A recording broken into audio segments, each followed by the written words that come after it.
क्या आपको लगता है इंडिया को अब भी लार्जेस्ट डेमोक्रेसी बुलाया जाना चाहिए?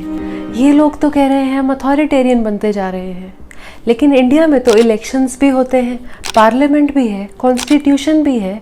फिर हम कब बोलेंगे कि एक कंट्री अथॉरिटेरियन बन रही है? इसके लिए हमें उन साइंस को पकड़ना पड़ेगा, उन कंट्रीज़ को देखकर जो धीरे धीरे अथॉरिटेरियन बनी। ये बहुत मुश्किल नहीं है, लेकिन इसके लिए थोड़ी पढ़ाई और थोड़ी सी रिसर्च लगेगी। मेरा नाम है स्वाति और आपका स्वागत है मेरे चैनल रूटेड पर्सपेक्टिव्स पर। ये अथॉरिटेरियन वाले क्वेश्चन ने मुझे बहुत बॉदर किया और वो हर इंसान को करेगा जो अपना फ्यूचर इंडिया में देख रहा है। तो मैं निकल पड़ी अपनी एसएसटी की थोड़ी बहुत नॉलेज लेकर और अपने कंसर्न सिटीजन वाला बहुत सारा एंथुजियाज्म लेकर। चलिए शुरू करते हैं। अगर डेमोक्रेसी के बारे में कुछ भी पढ़ो तो एक वर्ड बार बार देखने को मिलता है, डिसेंट। क्या है डिसेंट? डिसेंट का लिटरल मीनिंग है नॉन एग्रीमेंट। ये बनता है दो वर्ड से, डिस प्लस सेंटियर, यानी दूसरा सेंटिमेंट रखना। किसी भी डेमोक्रेटिक कंट्री का इससे बहुत गहरा रिश्ता है कि वहाँ की गवर्नमेंट अपने लिए क्रिटिसिज्म या नॉन एग्रीमेंट को लेके कितनी टॉलरेंट है। ऐसा ही कुछ B.R. अम्बेडकर ने भी कहा था अपनी स्पीच में। उन्होंने कहा कि किसी भी कंट्री का सबसे सीवियर टेस्ट ये होगा कि वहाँ की गवर्नमेंट लोगों की सोशल और इकोनॉमिक लाइफ से रिलेटेड कोई भी डिसीजन ले और लोग उसे बिना ब्लडशेड के एक्सेप्ट करें।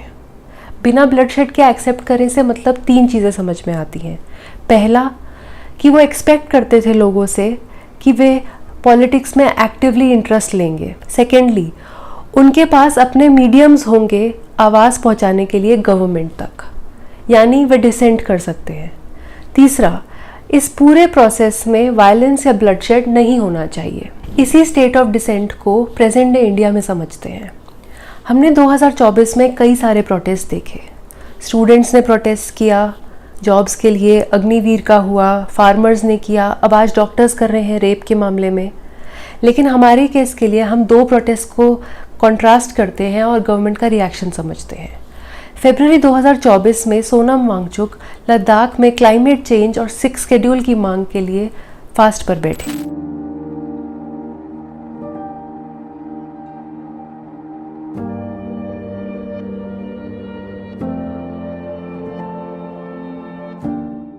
उन्होंने गवर्नमेंट से अपील करी कि वह इनकी मांगे सुने, लेकिन गवर्नमेंट का क्या रिएक्शन आया? ज़ीरो, कुछ भी नहीं। कोई ऑफिशियल स्टेटमेंट नहीं, कोई ट्वीट नहीं। पीएम ने तो क्या, किसी मिनिस्टर ने भी नहीं किया। दूसरी तरफ ठीक एक महीने बाद मार्च में फार्मर्स दोबारा प्रोटेस्ट पर बैठे फार्म लॉज और एमएसपी के लिए। इस बार क्या रिएक्शन आया गवर्नमेंट का? लाठीचार्ज का ऑर्डर, टीयर गैस का ऑर्डर, पुलिस और फार्मर्स के बीच वायलेंस, जिसकी वजह से कई सारे फार्मर्स ब्लाइंड हो गए और कईयों को अपनी जान भी गंवानी पड़ी।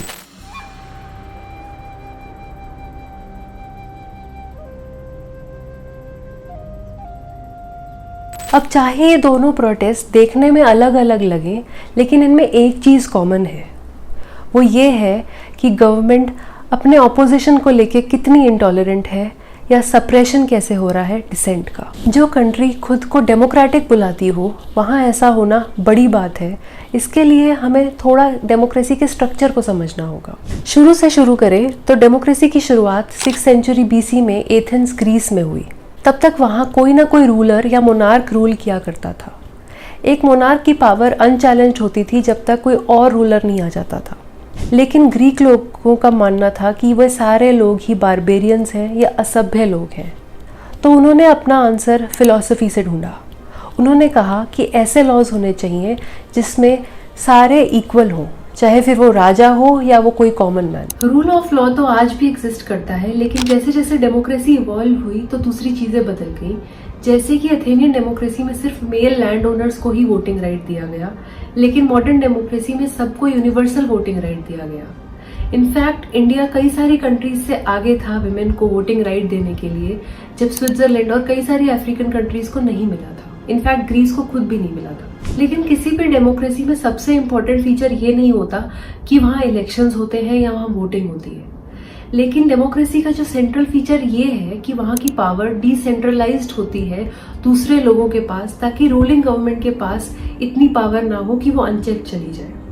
ये डायग्राम हेल्प करेगा हमें समझने के लिए। लेफ्ट हैंड साइड पे पूरा इलेक्टोरल प्रोसेस दिखाया गया है, जहाँ लोग वोट करते हैं और अपने लीडर्स को चुनते हैं, वो ओपिनियन देते हैं नई गवर्नमेंट पे, और ये फ्रीडम उनको मिलते हैं उनके फंडामेंटल राइट से।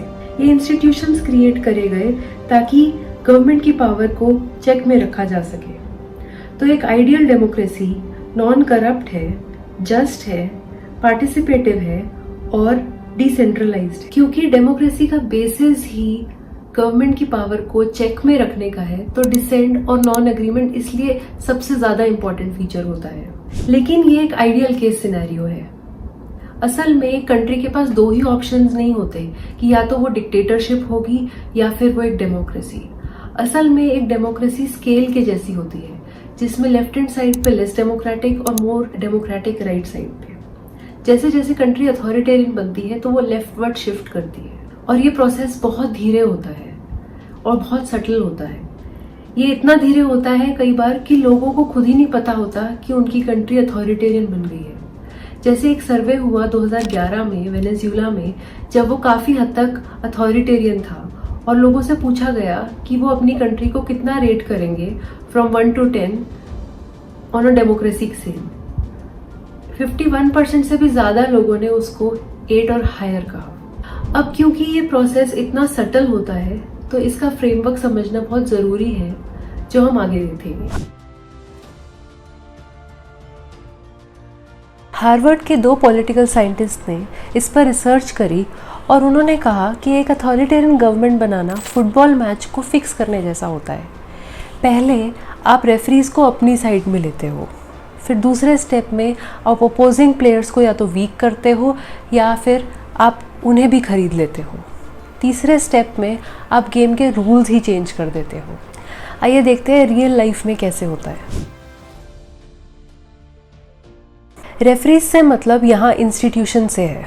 किसी भी अथॉरिटेरियन गवर्नमेंट का सबसे पहला गोल यही होता है कि डेमोक्रेसी के वॉचडॉग्स उनकी साइड पे रहें या फिर वहाँ उनके अपने लोग हों। वो फिर जुडिशरी हो सकती है, एंटी करप्शन ब्यूरोज हो सकते हैं, इलेक्शन कमीशन हो सकता है। जैसे अर्जेंटीना में एक ऐसी जज ने प्रेसिडेंट को फासिस्ट बुलाया, तो इसके रिस्पॉन्स में अर्जेंटीना के प्रेसिडेंट ने उन पर और 2 और ऐसी जजेस पर एक इम्पीचमेंट का केस डाल दिया और इंस्टेड वहाँ अपने लोग डाल दिए। जब गवर्नमेंट के इंस्टीट्यूशंस आपकी साइड पे हो जाते हैं तो आप दूसरा स्टेप उठा सकते हो। ये ओपोनेंट्स हो सकते हैं business leaders, media, civil society groups या दूसरे पॉलिटिकल पार्टी के मेंबर्स। जैसे जब पुतिन आए रशिया में, तो उन्होंने अपनी प्रेसिडेंसी शुरू करते ही एक कॉन्क्लेव रखा 21 बिजनेस लीडर्स का, और उन्होंने उनसे कहा कि आप मेरी प्रेसिडेंसी के अंडर जितना मर्जी पैसा चाहे कमा लीजिए, लेकिन आपको पॉलिटिक्स से बाहर रहना पड़ेगा। वैसे तो सारे लीडर्स मान गए सिवाय एक के, बोरिस बेरेज़ाउस्की, जिनका टीवी स्टेशन पुतिन के अगेंस्ट था।